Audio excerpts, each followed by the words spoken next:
ओम नमो भगवते वासुदेवाय। आप सभी भक्तों पर विष्णु भगवान की कृपा सदा सर्वदा बनी रहे। हिंदू पंचांग के अनुसार हर माह में अमावस्या तिथि पड़ती है, जिसे अलग अलग नामों से जाना जाता है। साथ ही इनका विशेष महत्व भी होता है। भाद्रपद माह में पड़ने वाली अमावस्या को पिठोरी अमावस्या कहा जाता है। इस वर्ष पिठोरी अमावस्या 2 सितंबर 2024 सोमवार को मनाई जाएगी। इस अमावस्या पर प्रीत तर्पण आदि धार्मिक कार्यों में कुश का उपयोग किया जाता है, इसलिए इसे कुश अमावस्या भी कहा जाता है। इस अमावस्या पर पितरों को तर्पण करने से पितृदोष से होने वाली परेशानियों से मुक्ति मिलती है। इसके अलावा इस दिन माँ दुर्गा की भी पूजा करने का भी प्रावधान है। दिन महिलाएं माँ दुर्गा की पूजा कर अपने पुत्रों की लंबी आयु की कामना करते हैं। तो आइए जानते हैं पिठोरी अमावस्या की पूजन विधि, महत्व और कथा। पिठोरी अमावस्या पर सुबह ब्रह्म मुहूर्त में उठे, नहाने के पानी में गंगा जल मिलाकर स्नान करें। स्नान के बाद घर के मंदिर में दीपक जलाए, सूर्य देव को जल चढ़ाए, पितरों के लिए तर्पण और दान करें। भगवान विष्णु और महादेव की विधि विधान से पूजा करने के साथ दान पुण्य करें। पिठोरी अमावस्या की महत्व। मान्यता के अनुसार पिठोरी अमावस्या का व्रत रखने से निसंतान लोगों को संतान रत्न की प्राप्ति होती है। इस व्रत को रखने वाली माताओं को अपने बच्चे की लंबी आयु और अच्छे स्वास्थ्य का आशीर्वाद मिलता है। इस दिन आटे से माँ दुर्गा समेत 64 देवियों की मूर्ति बनाई जाती है। महिलाएं इस दिन आटे से बनी देवियों की पूजा करती है और व्रत रखती हैं। पिठोरी अमावस्या के दिन दान, तप और स्नान का विशेष महत्व है। स्नान के बाद पितरों की संतुष्टि के लिए तर्पण और पिंडदान किया जाता है। मान्यता है कि ऐसा करने से पितर प्रसन्न होते हैं और उनका आशीर्वाद प्राप्त होता है। धार्मिक मान्यता है कि पिठोरी अमावस्या का व्रत और पूजा केवल विवाहित महिलाएं ही कर सकती है। अविवाहित लड़कियों को इस व्रत को नहीं रखना चाहिए। अब आइए श्रवण करते हैं पिठोरी अमावस्या का व्रत कथा। इस अमावस्या की व्रत कथा के अनुसार बहुत समय पहले की बात है। एक परिवार में 7 भाई थे। सभी का विवाह हो चुका था। सबके छोटे छोटे बच्चे भी थे। परिवार की सलामती के लिए 7 भाइयों की पत्नी पिठोरी अमावस्या का व्रत रखना चाहती थी। लेकिन जब पहले साल बड़े भाई की पत्नी ने व्रत रखा तो उनके बेटे की मृत्यु हो गई। दूसरे साल फिर एक और बेटे की मृत्यु हो गई। 7वें साल भी ऐसा ही हुआ। तब बड़े भाई की पत्नी ने इस बार अपने मृत पुत्रों का शव कहीं छिपा दिया। गांव की कुल देवी मां पोलेरम्मा उस समय गांव के लोगों की रक्षा के लिए पहरा दे रही थी। उन्होंने जब इस दुखी मां को देखा तो वजह जाननी चाहिए। तब बड़े भाई की पत्नी ने सारा किस्सा देवी पोलेरम्मा को सुनाया तो देवी को उस पर दया आ गई। देवी पोलेरम्मा माँ ने उस दुखी माँ से कहा कि वह उन सभी स्थानों पर हल्दी छिड़क दे जहाँ जहाँ उनके बेटों का अंतिम संस्कार हुआ है। तब बड़े भाई की पत्नी ने ऐसा ही किया। जब वह घर लौटी तो 7 पुत्र जीवित देखी। उसकी खुशी का ठिकाना ना रहा। तभी से उस गांव की हर माता अपने संतान की लंबी उम्र की कामना से पिठोरी अमावस्या का व्रत रखने लगी। आज के दिन यह कथा सुनी जाती है। उत्तर भारत में यह पर्व पिठोरी अमावस्या के नाम से माता दुर्गा की आराधना करके मनाया जाता है। वहीं दक्षिण भारत में यह त्यौहार पोलाला अमावस्या के रूप में माँ पोलेरम्मा, जिन्हें माँ दुर्गा का ही रूप माना जाता है। प्रेम से बोलिए दुर्गा माता की जय। तुलसी माता और गणेश भगवान की कथा। भगवान श्री गणेश को तुलसी नहीं चढ़ती। इसके पीछे पुराणों में एक रोचक कथा मिलती है। एक समय में धर्मात्मज नाम के राजा हुआ करते। उनकी कन्या तुलसी यौन अवस्था में थी। अपने विवाह की इच्छा लेकर तीर्थ यात्रा पर निकल पड़ी। उन्होंने कई जगह की यात्रा की। एक स्थान पर उन्हें तरुणावस्था में भगवान श्री गणेश को तपस्या में लीन देखा। भगवान गणेश का रूप अत्यंत मोहक और आकर्षक था। तुलसी भगवान गणेश के इस रूप पर मोहित हो गई और अपने विवाह का प्रस्ताव उनके समक्ष रखने के लिए उनका ध्यान भंग कर दिया। भगवान गणेश ने स्वयं को ब्रह्मचारी बताते हुए तुलसी का विवाह प्रस्ताव ठुकरा दिया। तुलसी को भगवान गणेश के इस रूखे व्यवहार और अपना विवाह प्रस्ताव ठुकराए जाने से बहुत दुख हुआ और उन्होंने आवेश में आकर भगवान गणेश को 2 विवाह होने की श्राप दे दिया। इस पर श्री गणेश ने भी तुलसी को असुर से विवाह होने का श्राप दे डाला। बाद में तुलसी को अपनी भूल का एहसास हुआ और भगवान गणेश से क्षमा मांगी। ना तुम्हारा श्राप खाली जाएगा ना मेरा।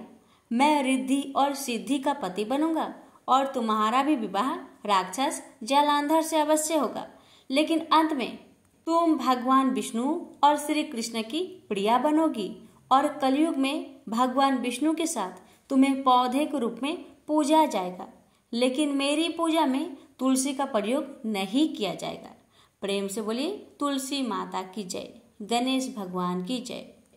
श्री कृष्ण भगवान बोले, हे पार्थ, जो मुझ में मन लगाकर मेरे में ही आश्रय लेकर योगा अभ्यास करते हुए मेरे स्वरूप का संचय रहित पूर्ण ज्ञान प्राप्त होगा, सो सुनो, विज्ञान के सहित वह पूर्ण ज्ञान में तुम्हें सुनाता हूँ, जिसके जानने से तुमको इस लोक में और कुछ जानना शेष न रहेगा। सहस्त्रों मनुष्य में से कोई एक सिद्धि प्राप्त के लिए यत्न करता है। उन यत्न करने वाले सिद्धों में से कोई बिरला ही मुझे ठीक जान पड़ता है। पृथ्वी, जल, अग्नि, वायु, आकाश, मन, बुद्धि और अहंकार, यह 8 प्रकार की मेरी प्रकृति माया है। इस प्रकृति को अपरा अचेतन अर्थात जड़ कहते हैं। और हे महाबाहो, इससे दूसरी प्रकृति चेतन है, जिसने संपूर्ण जगत धारण किया है। इन्हीं प्रकृतियों से सब प्राणी मात्र उत्पन्न होते हैं। ऐसा जानो, यह प्रकृतियां हमसे ही उत्पन्न हुई है। इस तरह सब जगत की उत्पत्ति और प्रलय का कारण मैं ही हूँ। हे धनंजय, जिस प्रकार धागे में मणि पिराई जाती है, उसी भांति यह सब संसार मुझसे परे और कुछ भी नहीं। हे कुंती पुत्र, जल में रस में मैं ही हूँ, चंद्रमा और सूर्य में प्रकाश में मैं ही हूँ, सब वेदों का सार मैं ही हूँ, आकाश में शब्द तथा पुरुष में पौरुष मैं ही हूँ। हे अर्जुन, पृथ्वी में सुगंध तथा अग्नि में तेज रूप मैं ही हूँ, सब प्राणियों में जीवन और तपस्वियों का तप मैं ही हूँ। हे पार्थ, समस्त प्राणियों में सनातन बीज रूप मुझको ही जानना, बुद्धिमानों में बुद्धि स्वरूप और तेजस्वियों में तेज मैं ही हूँ। हे अर्जुन, काम और रोग रहित बलवान पुरुषों में धर्म के विरुद्ध न जानने वाला कर्म मैं ही हूँ। जितने भी स्वास्तिक राजस तामस पदार्थ है, वे सब मुझसे ही उत्पन्न हैं, परंतु उनमें मैं नहीं रहता। ये सब मुझ में है। सत्व, रज, तम, इन तीनों गुणों के प्रभाव से यह सारा जगत मोहित हो रहा है। इस कारण यह मेरी गुणमयी और दिव्यमयी माया अति दुस्तर है। जो मुझको अनन्य भाव से भजते हैं, वे इस माया को पार कर जाते हैं। हे भारत श्रेष्ठ अर्जुन, 4 प्रकार के जीव मुझको भजते हैं। दुखिया, जिज्ञासु, ऐश्वर्य की कामना करने वाले और ज्ञानी, जिनमें मुझे सदा एकाग्रचित और केवल मेरी भक्ति करने वाले और ज्ञानी, जिनमें मुझे सदा एकाग्रचित और केवल मेरी भक्ति करने वाले ज्ञानी पुरुष श्रेष्ठ है, क्योंकि मैं ज्ञानी को अत्यंत प्रिय हूँ और वह मुझको प्रिय है। यद्यपि ये सभी भक्त श्रेष्ठ है, तथापि ज्ञानी तो मेरी आत्मा ही है, क्योंकि वह मुझ में ही मन लगाकर मुझको ही सर्वोत्तम गति मान मेरा ही आश्रय ग्रहण करता है। वह ज्ञानी अनेक जन्मों के बाद मुझे पा लेता है। ऐसा महात्मा अति दुर्लभ है जो सब जगत को वासुदेवमय समझे। हे अर्जुन, जो भक्त श्रद्धा पूर्वक जिस जिस देवता का पूजन करना चाहते हैं, उन पुरुषों की उस श्रद्धा को मैं ऋण कर देता हूँ। यह उस श्रद्धा से मुक्त होकर उस देवता की आराधना करता है, फिर उसको मेरे ही रचे हुए काम का फल प्राप्त होते हैं। परंतु उन अल्प बुद्धि वालों का फल नाशवान है। देवताओं की आराधना करने वाले देवताओं को मिलते हैं और अव्यय, अविनाशी, अच्युत्यम स्वरूप को न जानकर मंद बुद्धि लोग मुझे अव्यक्त को व्यक्त मानते हैं। मैं योग माया से आच्छादित होने के कारण सबको नहीं दिखता, उसी से मूर्ख लोग अनादि तथा अविनाशी मुझको नहीं जानते। हे अर्जुन, मैं भूत, भविष्य और वर्तमान के सभी प्राणियों को ही जानता हूँ, पर मुझे कोई भी नहीं जानता। हे भारत, हे परम तप, इच्छा और देश से उत्पन्न होने वाले सुख दुख आदि धंधों के मोह से जगत के सभी प्राणी भ्रम में फंस जाते हैं। जिन पुण्य आत्माओं के पाप नष्ट हो गए हैं, वह पुरुष दृढ़ मोह से छूटकर दृढ़ निश्चय करके मेरी भक्ति करते हैं, जो आश्रय लेकर जीवन मरण से दूर करने के अर्थ प्रयत्न करते हैं। वे पुरुष ब्रह्मा आत्मज्ञान अपने चित्त को निश्चल रखकर उसका संगम करता है और अंत कारण की समाधि लगाता है, जिस अवस्था में योग अभ्यास के कारण चित्त का वेग रुक रुक कर विषयों से पृथक होने लगता है और जब शुद्ध अंतःकरण से आत्मा को देखकर आत्मा में ही संतुष्ट होता है, जिस अवस्था में वह अत्यंत सुख जो इंद्रियों द्वारा जाना नहीं जा सकता, वरन केवल बुद्धि से ही जाना जाता है, और जब वह योगी अनुभव करता है, तब आत्मा स्वरूप में स्थिर हो उससे विचलित नहीं होता। इस अवस्था को पाकर फिर और कोई लाभ उसको अच्छा नहीं लगता, और जहाँ स्थिर होने पर और कोई बड़ा भारी दुख उसको वहां से चलायमान नहीं कर सकता। इस अवस्था को दुख संयोग वियोग कारक नामक योग जानना हो तो योग निर्विकल्प चित्त से निश्चय करके जानना चाहिए। संकल्प से उत्पन्न होने वाला समस्त कामनाओं को त्याग कर और मन ही मन में सकल इंद्रियों को चारों ओर से रोक रोक कर धैर्य के साथ बुद्धि को अपने अधीन कर धीरे धीरे विषय से दूर हटा ले और भली भांति मन को आत्मा में स्थिर करके किसी वस्तु की इच्छा ना करे, और चंचल मन जिधर जिधर जाए उधर से इसको हटाकर आत्मा के बस में करना चाहिए। इस प्रकार शांति चित्त तथा रजोगुण से रहित निष्पाप तथा ब्रह्म स्वरूप योगी को उत्तम सुख प्राप्त होता है। इस रीति से निरंतर योगाभ्यास करने वाला योगी समस्त पापों से छूटकर सहज ही उस परम सुख को पा लेता है, जो ब्रह्म के संयोग से प्राप्त होता है। जिसका मन योग में स्थिर हो गया है, उसकी दृष्टि भी सर्वत्र समान हो जाती है और वह सब प्राणियों में अपने को और अपने में सब प्राणियों को देखता है, जो सब प्राणियों में मुझको और मुझ में सब प्राणियों को देखता है।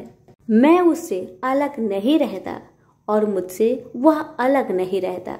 जो अभेद भाव से रहता है, सब प्राणियों में स्थिर हो मेरा मनन करता है, वह योगी चाहे जिस अवस्था में रहे मुझ में मिल जाता है। हे अर्जुन, जो समस्त प्राणियों के दुख सुख के समान समझता है और सबको समान देखता है, वही श्रेष्ठ योगी है। अर्जुन बोले, हे मधुसूदन, आपने जो योग बताया कि सबको अपने ही समान देखे, सो मन के चंचल होने के कारण मैं उसको अपने में दृढ़ स्थिर नहीं देखता हूँ। हे श्री कृष्ण, यह चंचल मन बड़ा ही हठी पराक्रमी और दृढ़ है। इसको अपने अधीन रखना तो मुझे वायु को बांध रखने के समान ही प्रतीत होता है। श्री कृष्ण भगवान ने कहा, हे महाबाहो, इसमें संदेह की मन अति चंचल है। तो भी हे कुंती पुत्र, अभ्यास और वैराग्य से इसे बस में किया जा सकता है। जिसका मन बस में नहीं, उसको योग अति दुर्लभ है। अर्जुन ने कहा, हे श्री कृष्ण, जिसमें श्रद्धा तो है पर योग प्राप्त करने में सफल नहीं हुआ है और जिसका चित्त योग से विचलित हो गया है, वह योग सिद्धि न पाने से किस गति को प्राप्त होता है? श्री कृष्ण बोले, हे अर्जुन, उसका यहाँ नाश नहीं होगा पर परलोक में भी नहीं होगा, क्योंकि उत्तम कर्म करने वाले किसी मनुष्य की दुर्गति नहीं होती। वह योग में असफल मनुष्य बहुत दिनों तक पुण्यवानों को प्राप्त होने वाले लोकों में वास करता है और फिर वहां से किसी पवित्र और धनवान मनुष्य घर में आकर जन्म लेता है। इस प्रकार का जन्म पाना भी इस लोक में बड़ा दुर्लभ है।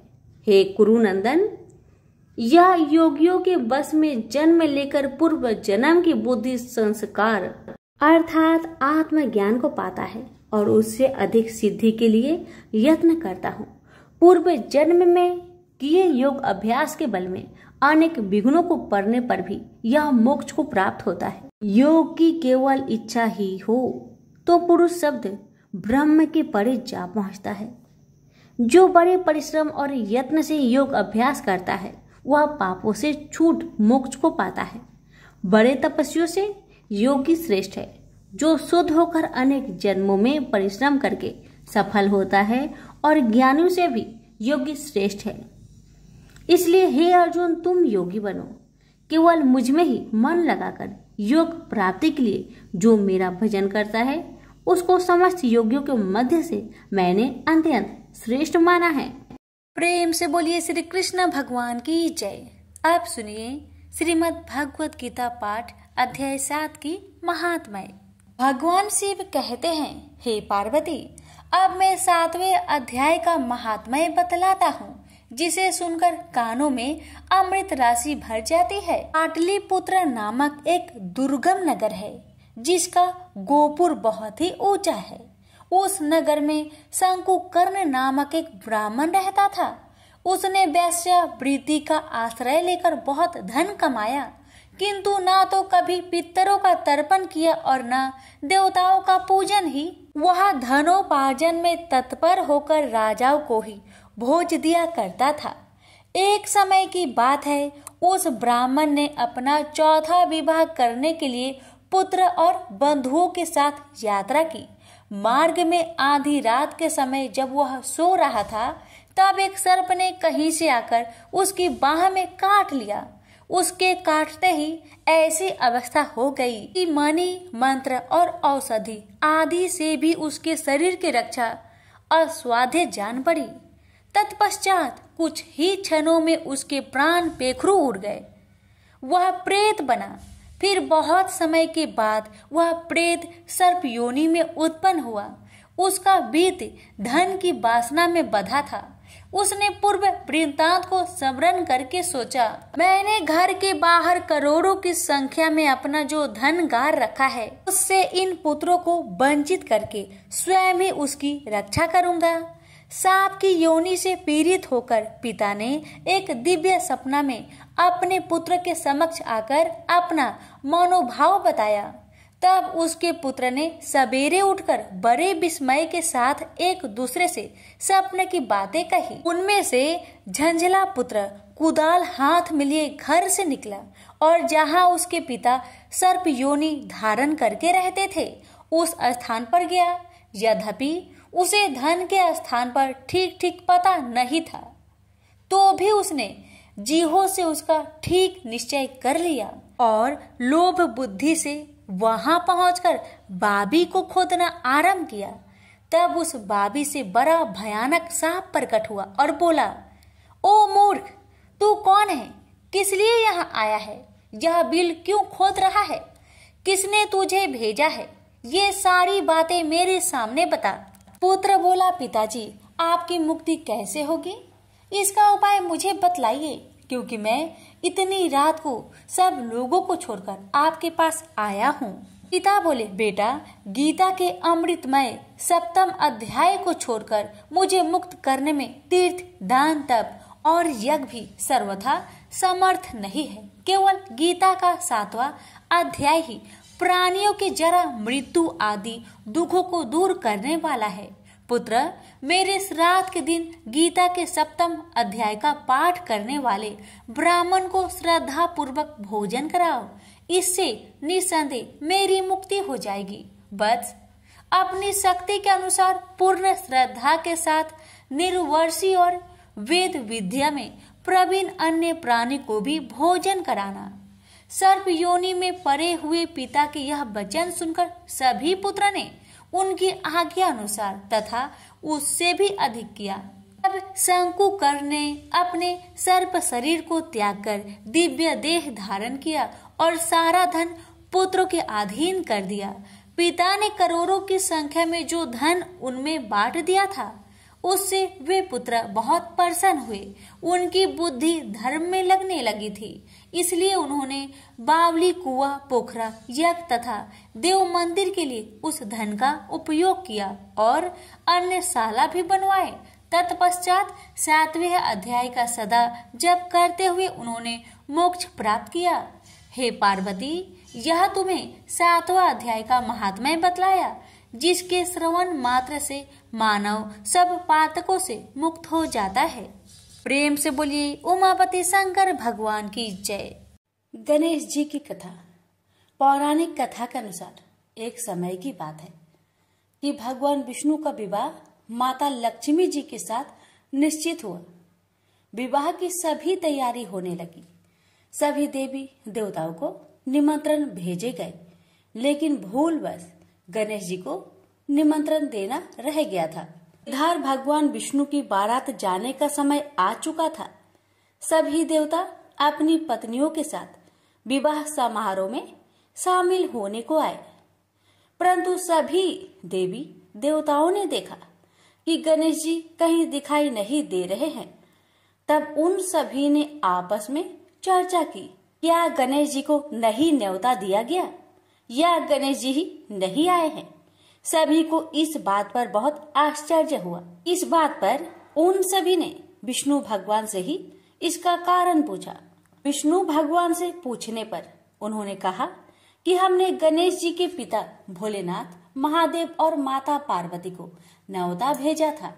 यदि गणेश जी अपने पिता के साथ आना चाहते तो आ जाते, अलग से उन्हें न्योता देने की कोई आवश्यकता भी नहीं थी। दूसरी बात यह है, उनको खाने में 1.25 मन मूंग, 1.25 मन चावल, 1.25 मन घी और 1.25 मन लड्डू का भोजन चाहिए। यदि गणेश जी नहीं आएंगे तो कोई बात नहीं, दूसरे के घर जाकर इतना सारा खाना पीना अच्छा भी नहीं लगता। इतना वार्ता कर ही रहे थे कि किसी एक ने सुझाव दिया, यदि गणेश जी आते तो उनको द्वारपाल बनाकर बैठा सकते थे कि आप घर की याद रखना। आप तो चूहे पर बैठकर धीरे धीरे चलोगे तो बारात में बहुत पीछे रह जाओगे। यह सुझाव सबको पसंद आ गया, तो फिर विष्णु भगवान ने भी अपनी सहमति दे दी। तब गणेश जी को निमंत्रण देकर आमंत्रित किया और उनको समझा बुझाकर घर की रखवाली करने को बैठा दिया गया। बारात चल दी। तब नारद जी ने देखा कि गणेश जी तो दरवाजे पर ही बैठे हुए हैं, तो वे गणेश जी के पास गए और रुकने का कारण पूछा। गणेश जी कहने लगे कि विष्णु भगवान ने मेरा बहुत अपमान किया है। नारद जी ने कहा कि आप अपनी मूषक सेना आगे भेज दो तो वह रास्ता खोद देगी, जिससे उनके वाहन धरती में धंस जाएंगे। तब आपको सम्मान पूर्वक बुलाना पड़ेगा। अब तो गणेश जी ने अपनी मूषक सेना को आदेश दिया, जाओ, और सेना ने जमीन पोली कर दी। जब बारात वहां से निकली तो रथों के पहिए धरती में धंसने लगी। आप कोशिश की, परंतु पहिए नहीं निकले। सभी ने अपने अपने उपाय किए, परंतु पहिए तो नहीं निकले, बल्कि जगह जगह से टूटने लगे। किसी को समझ में नहीं आ रहा था कि अब क्या किया जाए। तब तो नारद जी ने आकर कहा, आप लोगों ने गणेश जी का अपमान किया, जिस कारण यह विघ्न आ रहे हैं। यदि उन्हें मनाकर लाया जाए तो आपका कार्य सिद्ध हो सकता है और यह संकट टल सकता है। शंकर भगवान ने अपने दूत नंदी को भेजा और वे गणेश जी को लेकर आए। गणेश जी का आदर सम्मान के साथ पूजन किया गया। फिर रथ के पहिए निकलने लगे और यह संकट टल गया।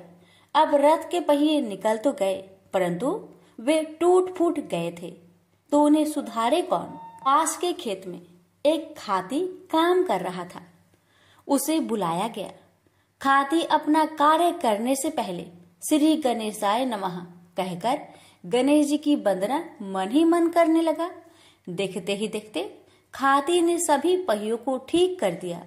तब खाती कहने लगा कि हे देवताओं, आपने सर्वप्रथम गणेश जी को नहीं मनाया होगा और न ही उनकी पूजन की होगी, इसलिए तो आपके साथ यह संकट आया है। मैं तो मूर्ख अज्ञानी हूँ, फिर भी पहले गणेश जी को पूजते हैं, उनका ध्यान करते हैं। आप लोग तो देवगण हैं, फिर भी आप गणेश जी को कैसे भूल गए। अब आप लोग भगवान श्री गणेश जी की जय बोलकर जाए तो आपके सब काम बन जाएंगे और कोई संकट भी नहीं आएगा।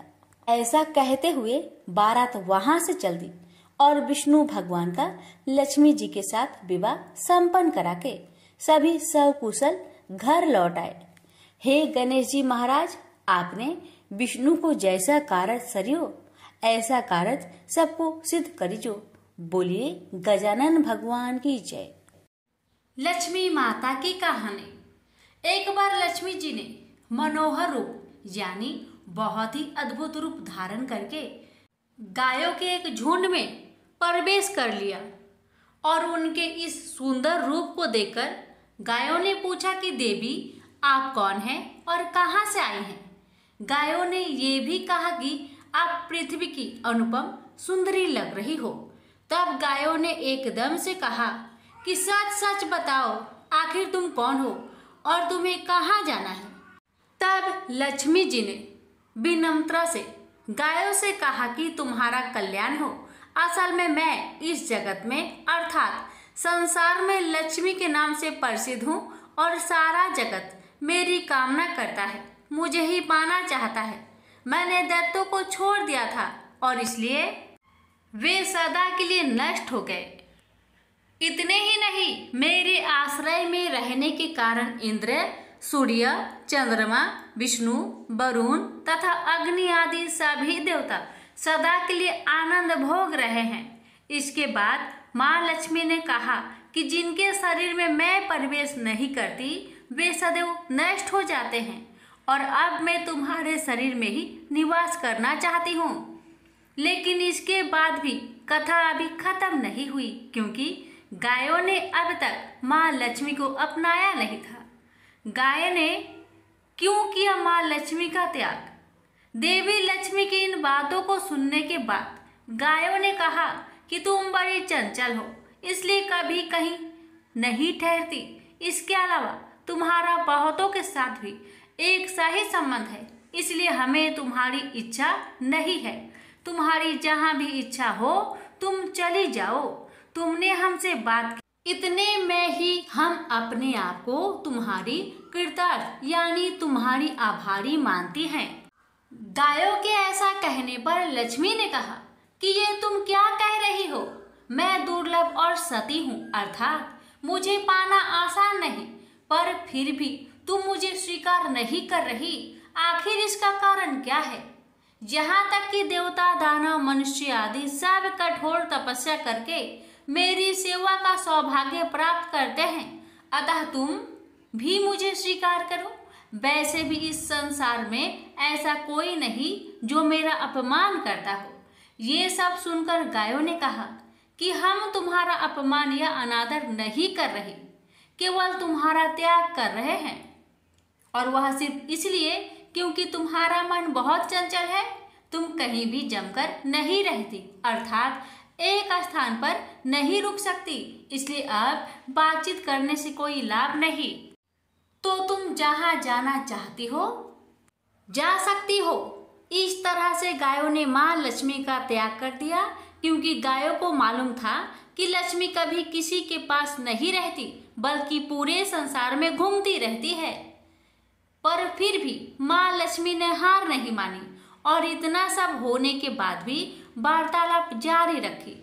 अब आखिर में माँ लक्ष्मी ने कहा, गायों, तुम दूसरे को आदर देने वाली हो और यदि तुमने ही मुझे त्याग दिया तो सारे जगत में मेरा अनादर होने लगेगा। इसलिए तुम मुझ पर भी अपनी कृपा करो। मैं तुमसे केवल सम्मान चाहती हूँ।